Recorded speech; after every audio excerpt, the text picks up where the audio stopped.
학개서 1장 4절 5절 보도록 하겠습니다. 학개서 4장 1절 5절 4절 5절 영상 나와 있습니다. 다 함께 봉독합니다. 이 성전이 황폐하였거늘 너희가 이때에 판벽한 집에 거주하는 것이 옳으냐.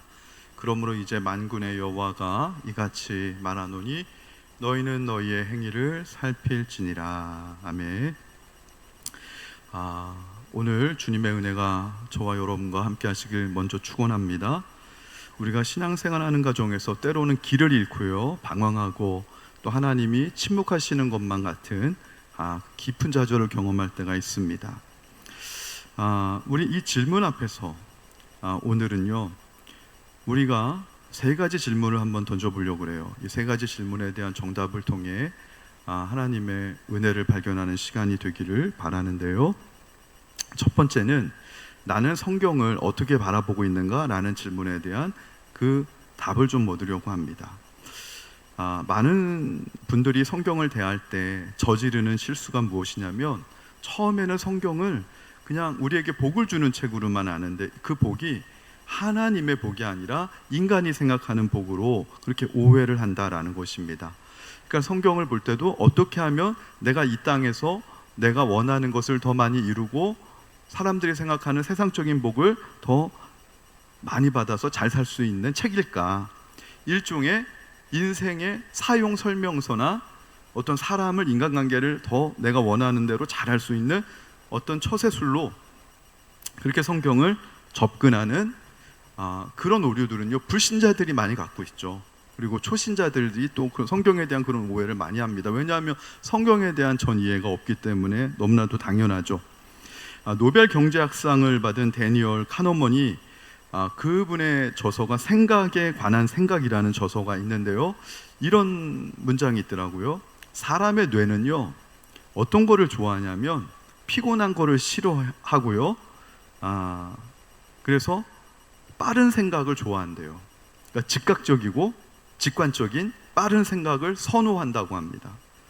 그러니까 대부분의 사람들은 깊은 논리적인 사유를 요하는 느린 생각은 선호하지 않는다라는 것이죠. 그런데 우리나라 한국 사람들은요, 뭐든지 참 빠릅니다. 빨리빨리 민족이다 보니까 성경을 읽을 때도 빠른 생각을 돌려버린다고 합니다. 그래서 성경 본문을 읽자마자 1초 만에 이거 나에게 복 주시는 말씀이네, 이거 내 문제 해결해 준다는 거네, 이렇게 직관적이고 즉각적인 결론을 내려버린다고 하죠.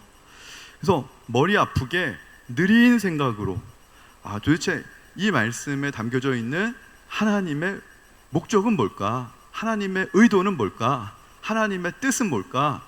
이것을 통해서 하나님이 이 전반적인 이 창조 세계를 하나님께서 어떻게 이끌어 가실 텐데, 그 하나님의 이끌어 가시는 그 하나님의 섭리 속에 나는, 내 인생은 어떤 포지션일까?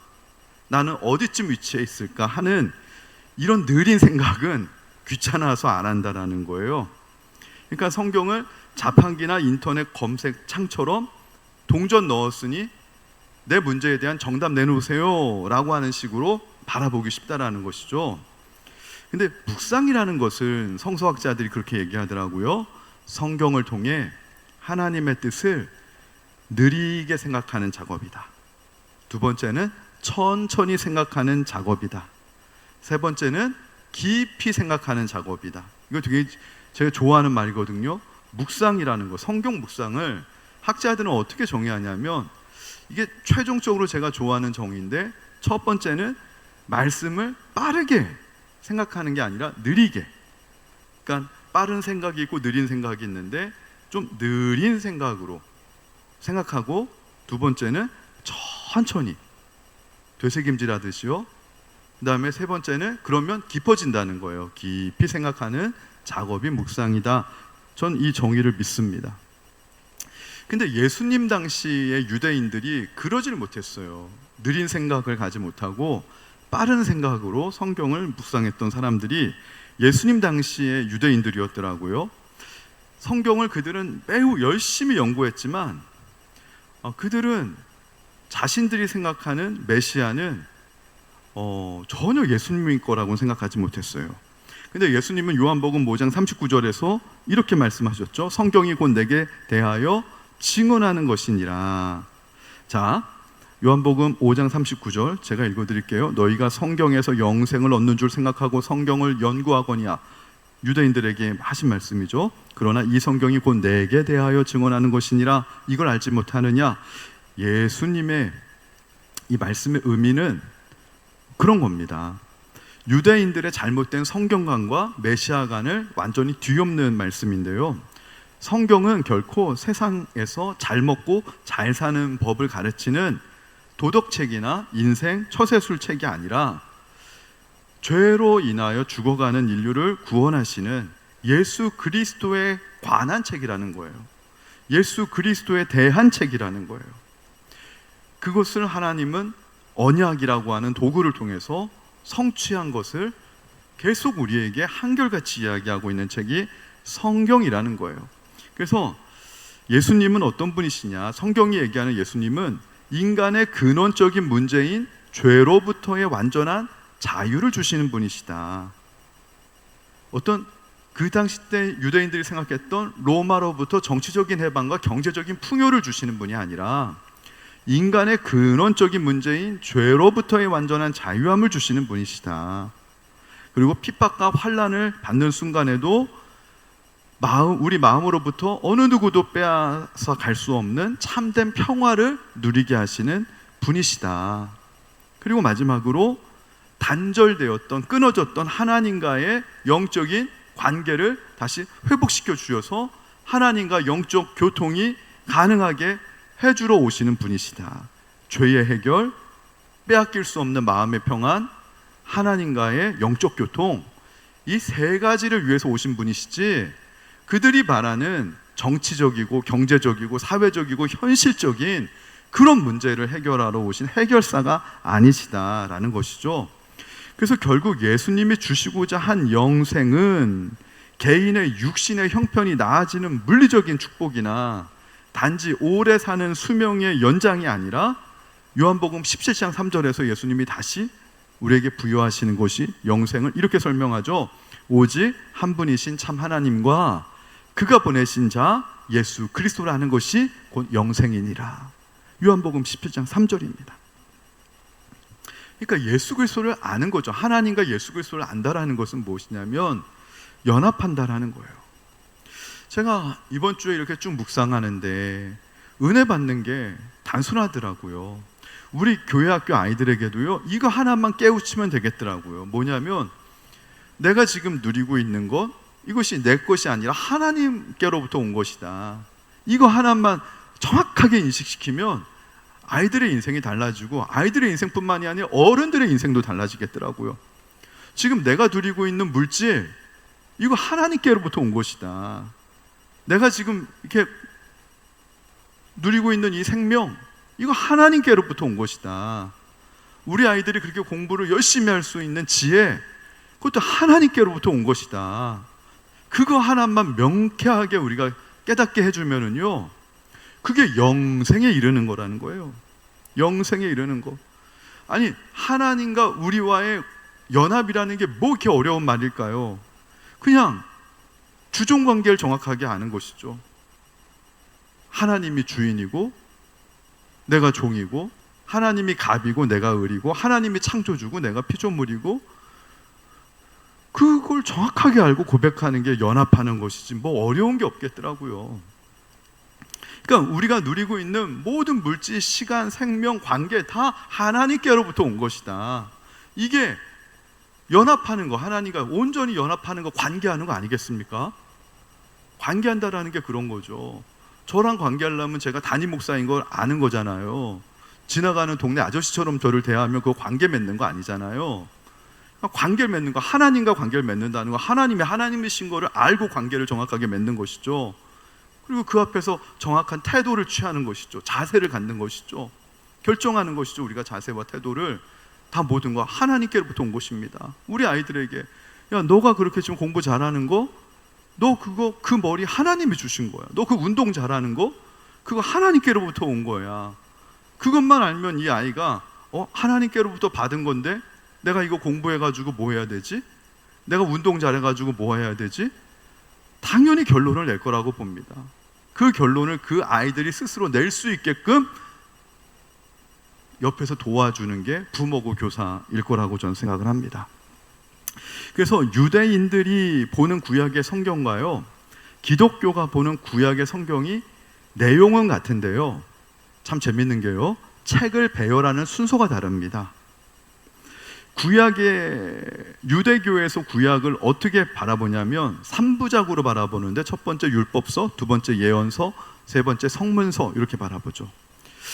내용은 그런 겁니다. 율법서 원칙, 율법이라고는 원칙이 주어졌고요, 근데 예언서를 통해서 그 율법을 사람들이 깼고요, 그 다음에 성문서라는 게 무엇입니까?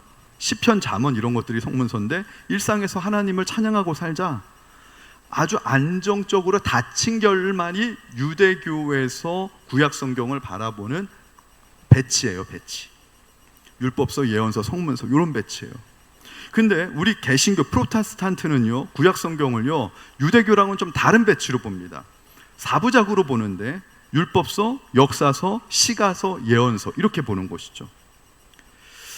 성문서를 역사서와 시가서로 좀 더 쪼개고, 예언서가 유대교에서는 중간에 가 있는데 기독교에서는 예언서를 맨 끝으로 빼요.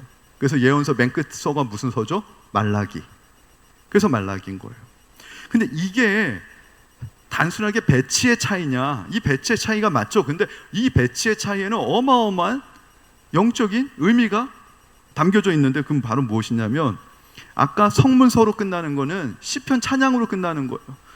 하나님의 율법을 우리가 어겼어, 하나님이 회복시켜 주셨어, 그러면 우리 일상에서 하나님 찬양하고 살면 돼. 이게 안정적으로 닫힌 결말이라 그랬죠, 유대교는. 기독교는 그런 거예요. 마지막에 왜 예언서를 배치했습니까? 예언서의 내용이 뭐냐면, 너희의 죄를 고발한다, 심판이 있을 것이다, 예레미야 선지자를 통해서 준 거잖아요.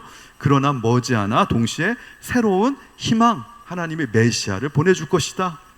즉 예언서는요, 로 끝낸다라는 것은 불안정하고 열린 결말로 끝낸다라는 거예요. 안정적으로 닫힌 결말로 끝낸 게 유대교의 구약이라면, 개신교의 구약은요, 불안정하지만 열린 결말로 끝낸다라는 거예요. 그래서 말라기 다음 장이 뭐냐면 마태복음 1장 1절인 거예요. 아브라함과 다윗의 자손 예수 그리스도의 계보라. 이 말은 한마디로 정의하면 이런 뜻이죠. 수천 년간 인간이 저질렀던 죄악과 실패, 그 미완성의 퍼즐이 이제 예수 그리스도시라고 하는 한 분을 향해 완벽하게 맞춰지도록 그렇게 쓰여진 책이 구약이다. 그래서 구약은 예수 그리스도를 향해서 열린 결말로 끝내야 된다. 그래서 성문서로 끝나는 것이 아니라 예언서로 개신교에서는 구약의 편집을 그렇게 의도적으로 바꾼 것입니다. 그러니까 첫 번째 질문에 대해 성경을 우리가 어떻게 바라볼 것인가에 대한 정답은 그런 것이죠. 어떤 나의 유익, 내가 잘 되는 것, 나의 축복만을 구하는 그런 책으로 바라보는 것이 아니라, 이 성경이라고 하는 것은 예수 그리스도를 향해 활짝 열려져 있는 그런 열린 책이다. 위대한 희망의 서사시다. 그 위대한 희망의 서사시에 나의 삶을 편입을 시켜야 된다. 성경이 아직 열려져 있는, 닫혀져 있지 않는 열려져 있는 그 결말에 내가 예수 그리스도의 이야기에 편입이 되어야 된다. 올라타야 된다. 그런 것이죠. 여러분, 저와 여러분을 향한 하나님의 계획과 축복이요, 우리 일신의 안위와 일신의 영달과 일신의 축복에만 머물러 있을까요? 전 그렇지 않다 생각합니다. 우리 각자마다 하나님의 그 거대한 구속사 안에 각자의 포지션이 있다고 생각하고요, 제가 이번 주에 기도하면서 하나님, 그런 생각을 하나님이 주시는 거예요. 지금 한 사람 한 사람 다 달아보고 계시다는 거예요. 하나님이 우리를 다 달아보고 계시는 중이라는 거예요. 담임 목사부터 장로님부터 성도까지 일일이 한 명 한 명을 달아보고 계시는 중이라는 거예요. 말씀 앞에서 달아보고 계시는 중이라는 거예요. 왜 달아보고 계시냐? 성령이 역사하니까. 그리고 제가 물었으면 왜 달아보고 계시죠, 우리를? 달아보는 이유는요, 하나님이 축복을 주시려고 달아보는 거예요. 우리가 고깃값을 매기려면 고기를 달아봐야 되잖아요. 저울에 눈대중으로 이거 대충 뭐 한 3kg 될 것 같은데요, 대충 얼마 합시다. 아니죠. 정확하게 이 값을 딱 재보니까 3.2kg입니다. 얼마입니다. 가격이 나오듯이 달아봐야지 우리에게 복을 주시잖아요. 하나님이 아브라함을 믿음의 조상으로 대적의 성문을 차지하는 자의 복을 주시기 위해서 달아보셨잖아요. 아들 이삭을 너 바칠 수 있냐? 달아보셨잖아요. 하나님이 저한테 요즘 주시는 기도의 응답은, 장 목사 지금 달아보고 있는 중이야. 한 명 한 명 다 달아보고 있는 중이야. 너 저한테도 그래요. 이 테스트에 네가 통과했으면 좋겠어. 저는 되게 마음속은 평안하고 확신했습니다. 축복이 오겠구나. 하나님의 이 달아보는 테스트를 통과하면 축복이 있겠구나. 사람이 주는 축복이 아니라 하나님이 주시는 축복이 있겠구나. 우리 교회 축복이 있겠구나. 우리 성도님들에게 축복이 있겠구나. 저는 그런 생각이 들더라고요. 할렐루야. 자, 두 번째 질문. 우리는 하나님을 제대로 예배하고 있는가? 예배란 무엇인가에 대한 질문인데요. 오늘 우리가 읽은 본문, 학계 본문인데, 이스라엘 백성들이 바벨론 포로 생활 70년 만에 기적적으로 고국에 돌아오게 되죠. 근데 하나님이 이스라엘 백성들이 70년 만에 포로 귀환시킬 때 주셨던 미션이 있었어요. 부여했던, 그냥 집에 돌아가라는 게 아니라, 그냥 고향에 돌아가라는 게 아니라 고향에 돌아가되 미션을 부여하셨다고요. 그 미션이 뭐냐면 무너졌던 여호와의 성전을 재건하는 거였어요. 이게 무너졌던 우리의 예배를 재건하는 거예요. 근데 처음에는 했죠. 하다 보니까 사탄이 방해하니까 현실의 벽에 부딪히게 되니까 이스라엘 백성들이 성전 건축을 중단합니다. 그리고 16년 동안 하나님의 이 집을 황폐하게 내버려 둡니다. 그리고 그 16년 동안, 성전 건축이 중단된 16년 동안 뭐라고 있었냐면, 오늘 말씀 보니까 자기들의 화려한 집을 짓고 먹고 사는 일에만 몰두했다. 이것이 학개서 1장 4절 5절 말씀이죠. 판벽한 집이라고 하는 것은 화려한 집이라는 거예요. 그래서 하나님의 학개 선지자를 이스라엘 백성들에게 보내어서 준엄하게 책망하시는 것이 학개서 1장 4절 보세요. 저는 여기서 저한테 와닿던 단어가 뭐냐면 맨 끝에요. 옳으냐라고 하는 하나님의 질문의 말씀이었어요. 이 성전이 황폐하거늘 너희가 이때 완벽한 집에 거주하는 것이 옳으냐? 어떤 단어보다도 저는 한 단어에 꽂히더라고요. 정말 옳다고 생각하느냐? 옳으냐? 이 말은 다른 말로 해석하면, 너의 지금 신앙생활이 하나님 앞에 예배드리고 형태적으로, 그래 너 예배도 드리지, 네 담임 목사지, 설교도 준비하지, 하지, 의무감 다 하지. 그런데 옳으냐? 네가 지금 설교 준비하고 그렇게 네가 담임 목사의 책무를 사람들이 볼 땐 빼먹지 않고 다 하는데 과연 그게 옳으냐? 뭐냐면 다른 말로 해석해 드릴까요? 영적인 최우선순위에 내가 있느냐라는 거예요. 판벽한 집에 거주하는 것이 틀렸다라는 게 아니에요. 돈이 많으면 판벽한 집, 화려한 집에 거주할 수 있죠. 근데 중요한 거는 지금 미션을 잊어버리고 하나님이 주신 미션을 팽개쳐버린 채 과연 옳으냐는 거예요. 이 말은 다른 말로 과연 하나님의 미션, 하나님의 일, 하나님의 예배가 너의 인생에 있어서 영적인 최우선 순위에 있느냐라고 너 그렇게 확신할 수 있냐, 그 말입니다. 그러므로 예배는요, 의무감으로 드리는 게 아니에요. 나 예배 드렸으면 되지, 의무방어전이 아닙니다. 하나님께서 우리에게 원하시는 예배가, 제가 늘 우리 예배 때 그러잖아요. 하나님을 예배하는 자는 영과 진리로, 신령과 진리로 예배하는 자이니라. 그 말이 무엇이냐면 최우선순위냐는 거예요. 하나님은 우리에게 물으시는 게, 예배는 내가 너에게 1번이냐 최우선순위냐, 예배가 너에게 있어서 가장 최우선순위냐, 하나님 늘 이거 물으시는 거예요. 자, 이거를 좀 이해하기 위해 제가 신구약 중간기에 있는 그때 형성된 세 그룹을 이야기하려고 합니다. 첫 번째는 사두개파입니다. 이 사두개파라고 하는 사람들을 보면은요, 오늘날 영끌 쪽이 생각이 나요. 이 사두개파들의 목표가 뭐냐면 오직 현실의 성공이었습니다. 사두개파랑 아주 앙숙이었던 그룹이 있었어요. 바리새파라고요. 바리새파는요, 고지식하기는 했지만요, 민족의 전통성을 생각을 하고 로마로부터 식민지 독립을 생각을 하고요, 그래도 이런 낭만이 있었어요, 일종의.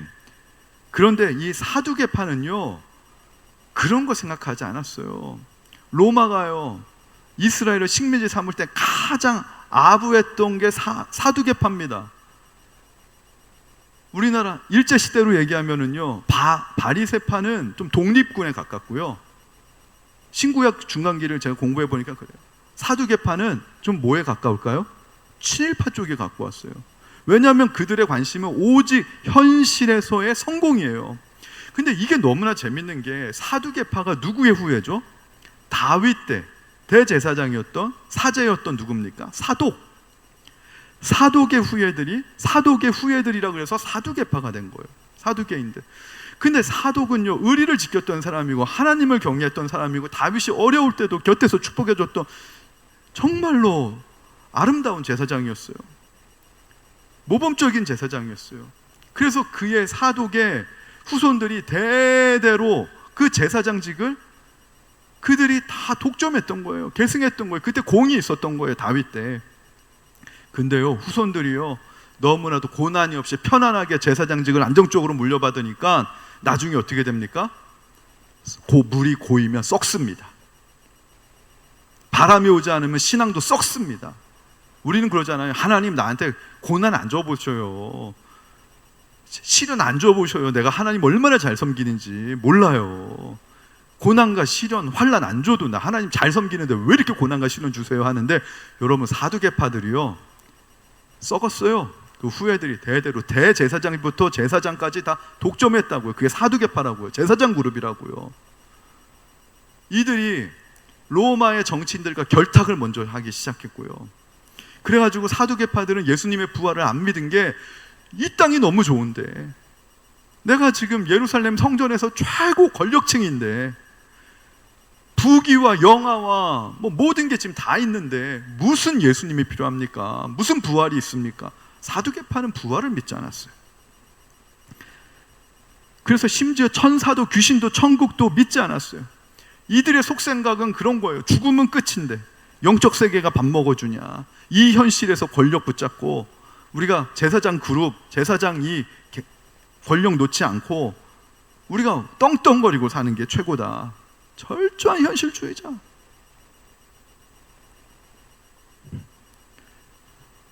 자, 오늘날에도요, 하나님 나라보다 내 통장의 잔고와 내 아파트 평수 넓이는, 그때 학계 시대 때 반벽한 집에만 온 영혼을 다 갈아 넣는 이스라엘 백성들이 사두개파였다고요. 일종의 사두개파 같은 삶을 살았다고요. 나는 과연 예배를 사두개파처럼 이용하고 있지 않는가?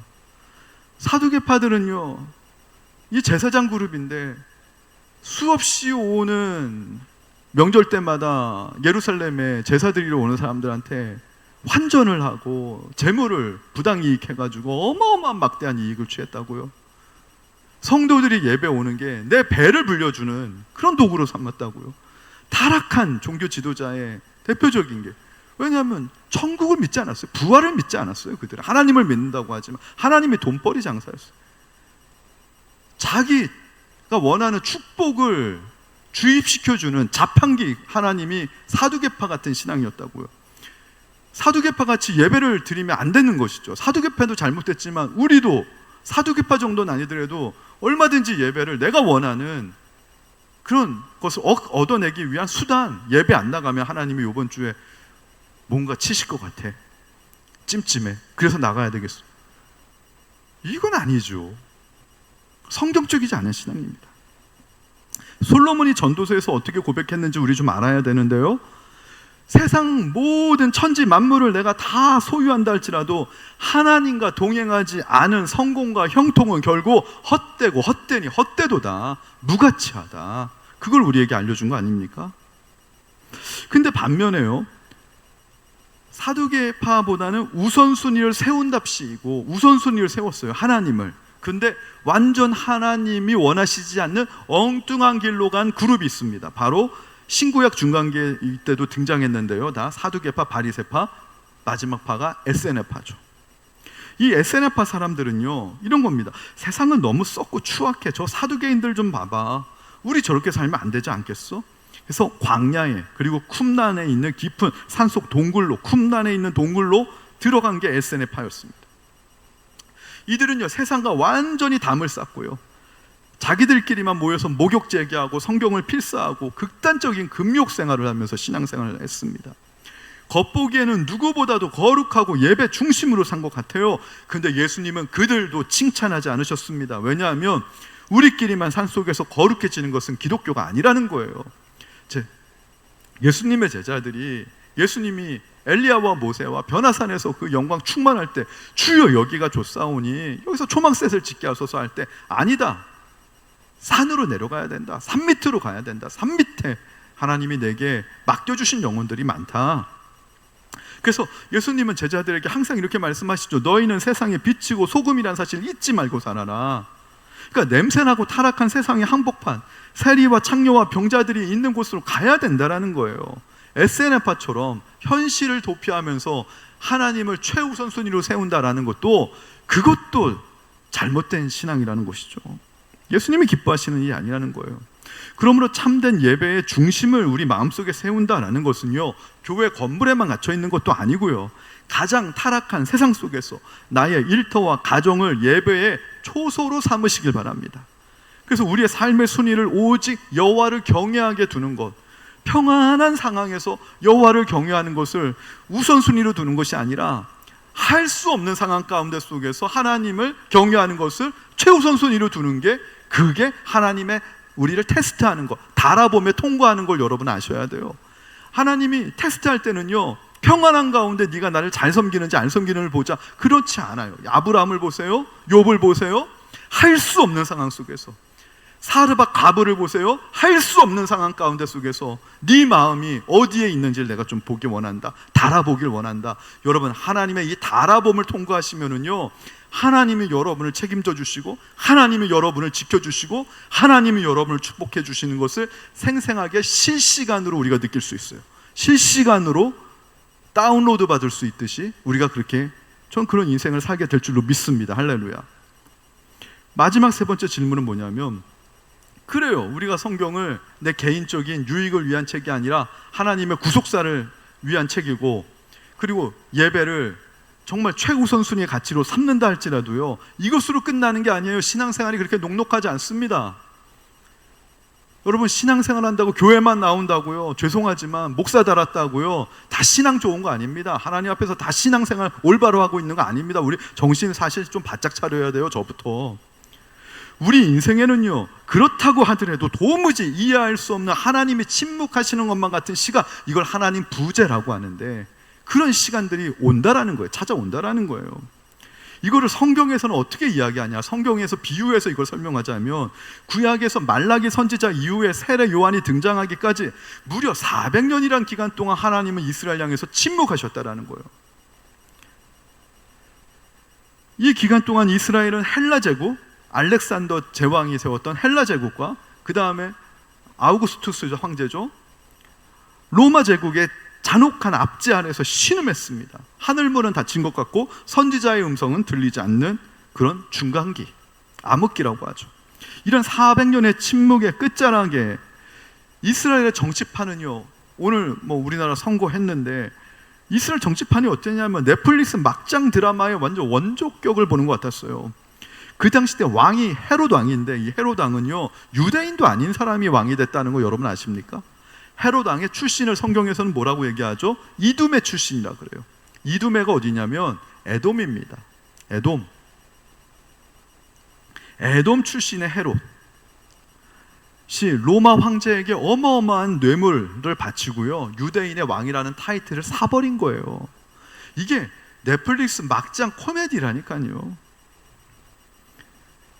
백성들이 자기를 미워하니까 또한 환심을 사려고 장자 예루살렘 성전을 46년 동안 최고급으로 리모델링 해줄게, 이게 헤롯 성전입니다. 그 리모델링으로 태어난 게, 예수님은 3일 만에 헐고 다시 짓는다고 말씀하셨죠. 겉으로는 신앙이 깊은 쪽 성전을 리모델링 해주면서 뒤로는 동방막사들의 말을 듣고 자기의 왕위를 뺏길까봐 베들레헴의 2살 이하의 모든 아기들, 남자아이들 다 죽이라고 하는 학살 명령을 내리는 사이코패스 같은 왕이 헤롯 왕입니다. 이런 자가 왕으로 있었어요. 근데 헤롯의 후손들도 가관이죠. 손녀 헤로디아는요, 첫 번째 삼촌 빌립과 결혼하다가 이 남자가 무능해 보이니까 이혼해 버립니다. 그리고 배달은 둘째 삼촌 안디바랑 눈이 맞아서 재혼합니다. 근친상간도 한두 번이어야지 막 중복적으로 하고요. 그거를 지적하는 세례 요한의 목을요 쟁반에 담아오게 합니다. 세상은요 이처럼 돈과 권력, 피비린내 나는 막장, 그런 꼼수들로 돌아가고 있는 게 세상인 것 같아요. 우리가 보는 세상 보면 하나님이 살아계시면은요 의인이 잘 되는야 되는데 악인들이 막 버젓이 막 횡행하고 다니는 것 같이 보여요. 백성들이 얼마나 탄식했겠어요. 그러나 하나님은 이 400년 동안 결코 침묵하고 계셨던 게 아니라는 거예요. 이게 침묵기라고 하는데 중간기를 아닙니다. 성경학자들이 침묵기라고 하지만 400년 중간기를 하나님 침묵하고 계시지 않았어요. 이 침묵기는요 사실은요 세상을 구원할 메시아를 보내시기 위해서 그 어느 때보다도 하나님께서 가장 치열하게 일하셨던 시간이 이 400년 시간이라는 걸 아셔야 돼요. 메시아의 오심을 위한 위대한 무대 세팅의 기간이 이 400년 중간기였다라는 것이죠. 자 보세요. 간단하게 설명해 드리며 알렉산더 대왕이 무력으로 세상을 정복한 것 같지만 하나님은요 나중에 알렉산더 대왕이 만든 그 헬라어, 그게 세계 공용어를 만들게 해가지고요 복음을 전하는데 너무 좋은 거예요. 그 당시 때는 헬라어만 알면은. 그래서 신약 성경이 헬라어로 번역이 된 거예요. 오늘날에 여기 말레이시아 오는 이유가 한국 사람들 영어 때문에 오잖아요. 영어 해도 영어 설교 들어도 이해를 안 됩니다. 영어 설교 들으면. 그 당시 때 얼마나 좋아요. 알렉산더 대왕이 헬라어로 다 통일시켜가지고 헬라어로만 번역하면은 복음이 다 들어가게끔 하나님이 언어를 세팅시켰고, 로마를 통해서는 또 뭘 세팅시켰습니까?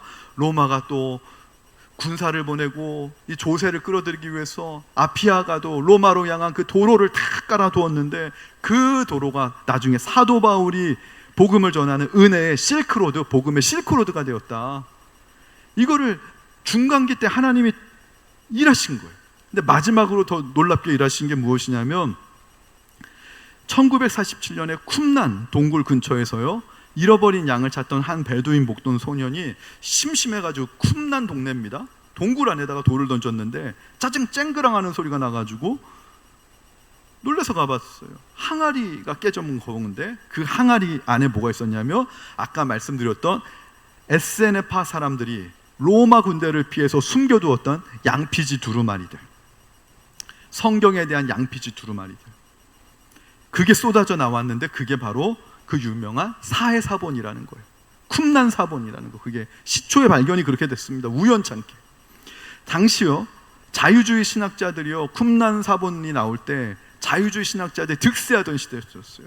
그때 이들이 비판했던 게 뭐냐면 너희들이 보는 이 성경이 가짜라는 거예요. 왜냐하면 성경이 수천 년 동안 사람들에 의해서 복사되고 이거를 다른 사람들이 또 뺏기다 보면은 뺏기는 과정에서 다 조작되고 왜곡이 생겨서 원 성경은 발견할 수 없다는 게 자유주의 신학자들의 논리 공격이었어요. 이런 것들을 또 어디 받아가지고 유튜브 보고 지금 보는 성경이 이게 원문이 아닌 거 아닙니까? 막 이렇게 얘기하는 분들도 만났어요. 정말 피곤합니다. 저도 몰라요. 근데 중요한 것은 무엇이냐면 우리가 보던 가장 오래된 구약 성경의 사본이 학자들의 얘기입니다. 주 900년경이라고 해요. 주 900년경. 그게 최초로 오래된 성경의 사본인데, 근데 쿰난 사본이요 발견이 되니까 예수님 당시에, 그러니까 900년 전보다 더 1000년이나 앞서 예수님 돌아가시고 난 이후에 그 사도들이 있었을 때 쓰였던 성경이었던 거예요. 900년과 거의 50년, 100년경은 1000년의 차이가 나잖아요.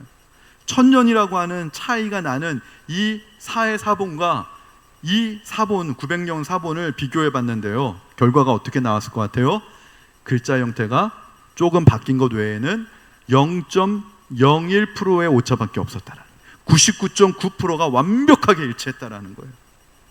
이걸 통해서 뭘 알 수 있냐면 하나님께서는 이스라엘이 멸망하고 전 세계로 뿔뿔이 흩어져 고통받는 2000년의 그 침묵 속에서도 광야의 깊은 그 쿰란의 그 동굴 항아리 속에 하나님의 말씀을 숨겨두셨다가 1.1획도 틀리지 않도록 완벽하게 보호하고 계셨다는 것이 드러나게 되는 역사적 사건인 것이죠. 이거를 우리 인생에 적용하면 그런 거예요. 우리 인생에 도무지 하나님의 응답이 없는 것 같고, 주변에는 헤롯처럼 악한 왕들이 승리하는 것 같고, 내 기도에는 칠흑 같은 침묵만이 흐르는 고난의 밤을 지나는 것 같아도, 여러분 이걸 생각하셔야 된다는 거예요. 당신이 느끼는, 여러분이 느끼는 그 고통의 침묵 속에서 하나님은 여러분의 인생을 가장 아름답게 구원하시기 위해 헬라어를 언어로 준비하셨듯이, 로마의 도로를 복음의 실크로드로 준비하고 계셨듯이, 그리고 쿰란 동굴 속에서 말씀을 가장 순결하게 보호하셨던 것처럼 우리들의 믿음을 주님께서 지켜주시고 인도하고 계신다라는 거예요. 우리의 믿음이 두 가지 믿음이에요. 하나님이 보증해 주는 믿음, 예수 그리스도의 보혈을 통해서. 두 번째는 예수 그리스도의 은혜로 말미암아 회복된 우리가 하나님을 향해서 사용하는 믿음, 결단하는 믿음. 두 가지 믿음이에요. 이 두 가지 믿음이 좌우 양 날개처럼 우리가 건강하여서 하나님을 향하여 날개쳐, 독수리처럼 날개쳐 올라가면 하나님이 저와 여러분의 인생을 안 책임지시겠냐라는 것이죠. 책임진다, 이게 성경의 말씀입니다. 어떤 상황이 와도 내가 너를 책임진다, 내가 너를 버리지 않는다. 그게 하나님의 성경을 통한 약속인 걸 믿으시기 바랍니다. 말씀을 정리합니다. 성경은요, 내 얄팍한 처세술을 위한 책이 아니라 불안정해 보여도 오직 예수 그리스도라고 하는 해답을 향해 달려가는, 내가 생각할 때는 좀 성경에 이게 내 상황과는 좀 불완전해 보일 수 있어요. 그러나 예수 그리스도를 향해 달려가는 장엄한 구속사의 이 책이라고 하는 사실은 1.1획도 틀린 게 없습니다. 완벽합니다. 예수 그리스도의 역사에 내 인생을 끼워 맞춰야지. 내 인생에 예수 그리스도의 구속사의 인생을 끼워 맞추려고 하지 마십시오. 이거 많이 아는 분들이 내 생각 보고 성경이, 내 생각대로 성경이 쓰여졌어 이렇게 보는데, 물론 하나님이 귀엽죠. 다 귀엽게 보셔요, 그렇게 해도.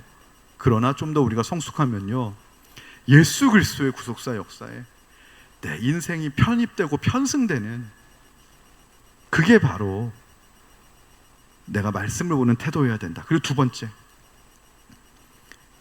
세상을 등지는 SNF파처럼 도피하지도 마시고 사두개인들처럼 현실의 안위와 성공만을 위해서 천국도 부활도 팔아버리는 신앙도 경계하시고, 오직 세상의 한복판 속에서 하나님을 예배하는 것을 최우선 순위로 회복하시는 저와 여러분이 되길 바라고요.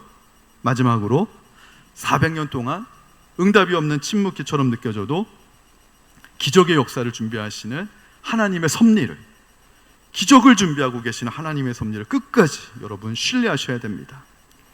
나를 끝까지 포기하지 아니하시고 창세전부터 치밀하게 일해오신 그 하나님의 위대한 사랑에 우리의 영혼의 배가 닻을 내릴 때 고정이 되잖아요. 영혼의 닻을 하나님의 그 은혜의 사랑에 깊이 우리가 내릴 때 우리는 어떠한 세상의 풍파 속에서도 흔들리지 않는 믿음의 승리자가 될 줄로 믿습니다.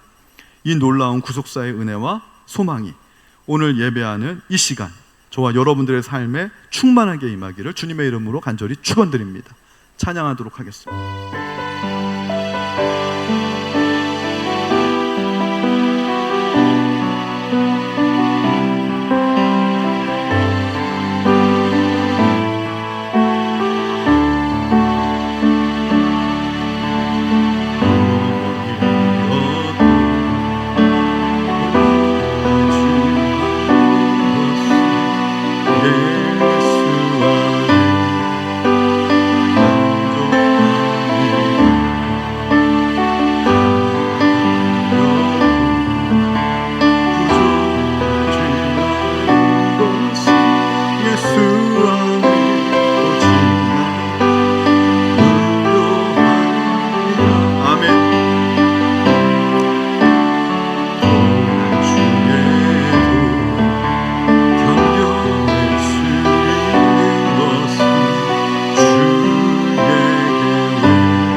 약해도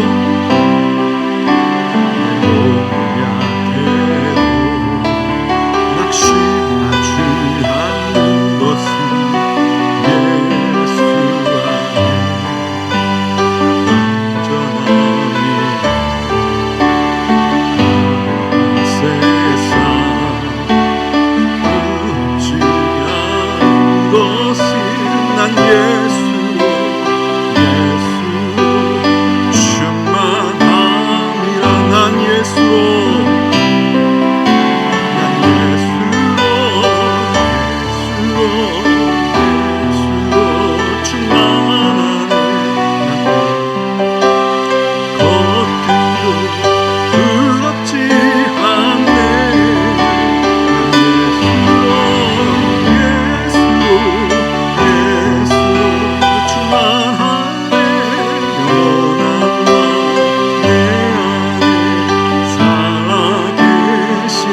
예수로 다시 한번 고백합니다. 난 예수로 충만함에 우린 분하고 두렵지 않네. 난 예수로 충만함에 영원한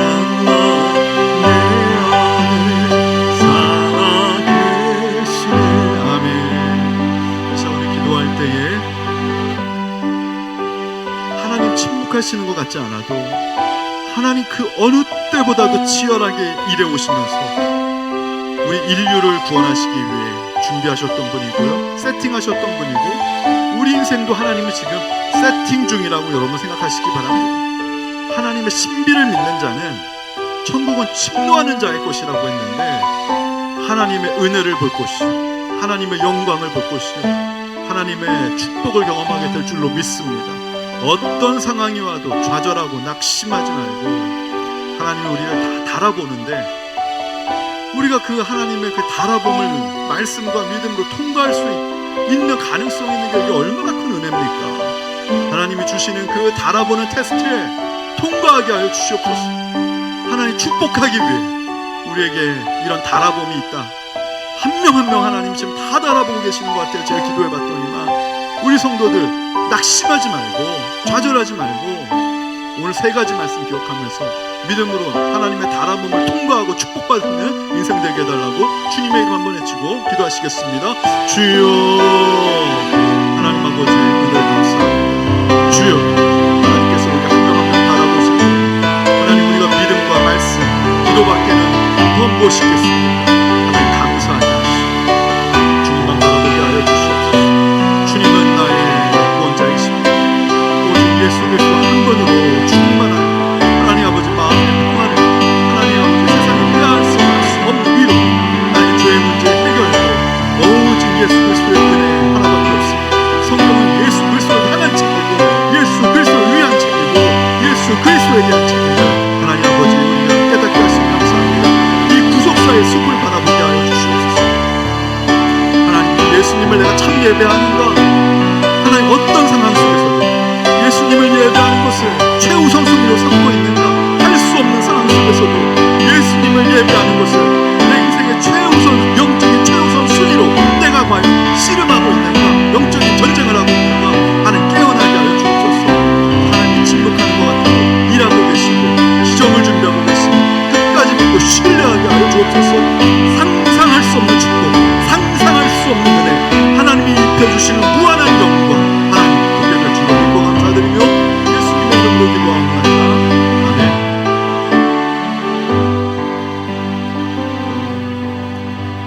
이제는 우리 주 예수 그리스도의 은혜와 하늘아버지의 지극하신 사랑하심과 성령의 감화 감동하심이 오늘 말씀을 듣고 내 영혼이 살아나서 다시 한번 하나님 앞에 내가 뛰어가겠습니다. 일어나겠습니다. 영적인 최우선 순위를 내가 드리고 싶습니다. 하나님이 예비하신 축복을 내가 성취하길 원합니다. 하나님 이렇게 고백하는 이 모든 심령들 위해 이제로부터 영원토록 함께 하시길 간절히 축원하옵나이다. 아멘.